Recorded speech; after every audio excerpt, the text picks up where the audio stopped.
Okay, carpenters, this is part one of two videos that I want to show you.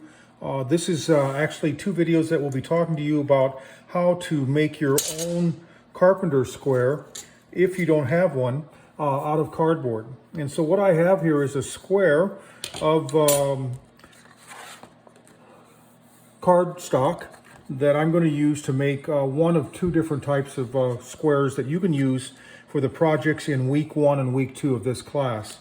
The first one is going to look a lot like a triangle, a lot like a speed square, and the second one is going to look more like a traditional square, which is something like this. This is a small carpenter square. So let's start with the triangular square. I'm going to assume that you don't have a lot of tools at home, and that's why you're making a square. And so with this particular project, I'm going to assume that you don't have, as an example, you don't have a ruler or any kind of a straight edge that has markings on it to indicate inches and parts of an inch. And so what we're going to do is we're going to start with some very basic tools.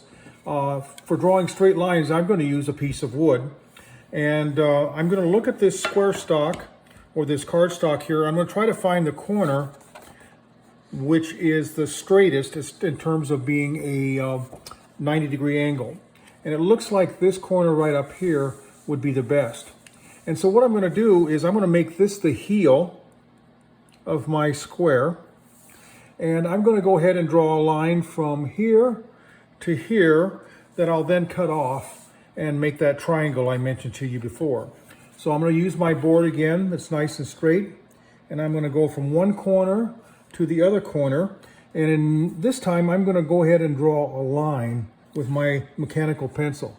All right, so I'll go ahead and do that, and then I'm going to assume that you have a scissors. I want to hope that you have a scissors at home, and so I'm going to go ahead and cut this with a scissors. It's not important that this line be perfect. What is important is the other two sides of this triangle, that they're nice and straight so that you can mark those out, and then you can use this square to do your projects.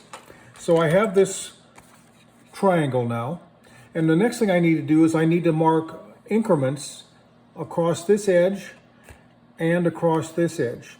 Now again, I'm going to assume that you don't have a device to do that with. For example, you don't have a ruler like this one. This is a flexible one, so it's really kind of nice for different things. And I'm also going to assume that you haven't gotten that box of tools yet from the United Brotherhood that has a 16 or a 24-foot tape measure in it, 25-foot tape measure in it.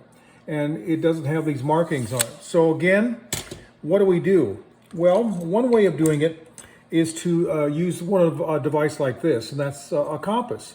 And what you want to do is you want to set that compass so it's as close to about 1/4 of an inch as possible. So I've set the compass up here. I've got about 1/4 of an inch between there. And you can use your pinky, I guess, if you want to. If you have big, clumsy hands like I do, that's going to be much more than 1/4 of an inch. So I'm just kind of eyeballing it here. And then, get this situated, see, I'm going to go into the corner, that heel. I'm going to stick the point in. I'm going to make a little mark with my compass right along this edge.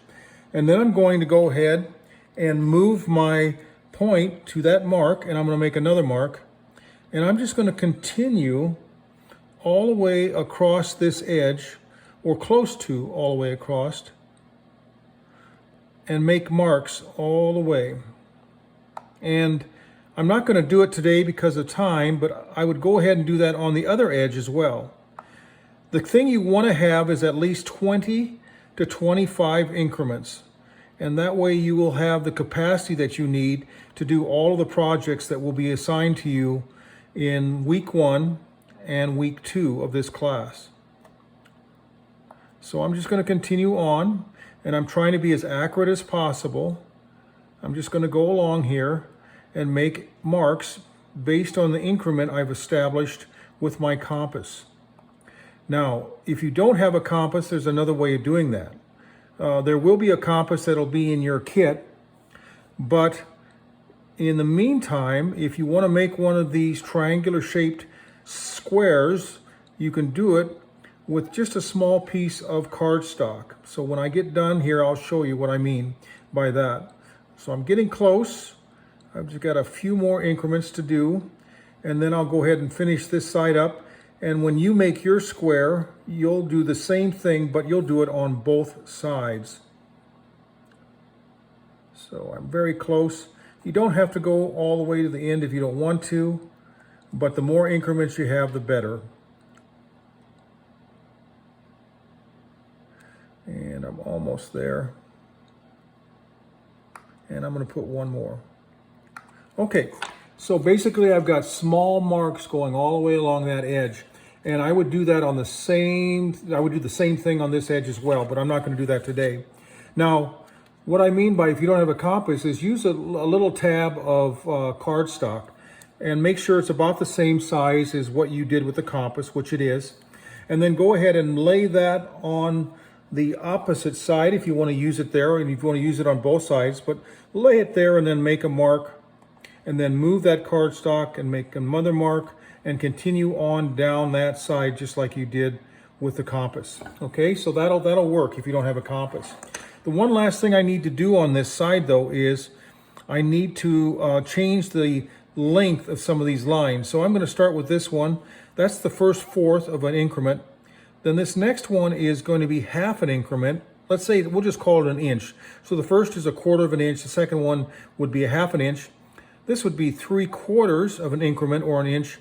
And then this would be a full inch. And I'm going to go ahead and put a number 1 there so I can just keep track.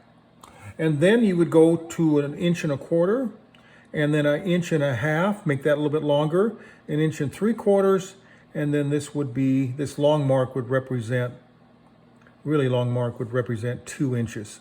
And so you go on in a 2 1/4, 2 1/2, 2 3/4, and 3 inches. And you would go all the way along the side there just to show, help you to keep track of your measurements. All right? So if you do that on this side and you do that on this side, you'll have a square that you can use for any of the projects that we're doing in week 1 and in week 2. I hope this helped out. If you have any questions about this, go ahead and text me or send me an email. I'll try to help you out. Also, I would encourage you to watch part 2, which talks about an alternative way of building or making a square for you to use. All right, thanks for listening and watching. Bye.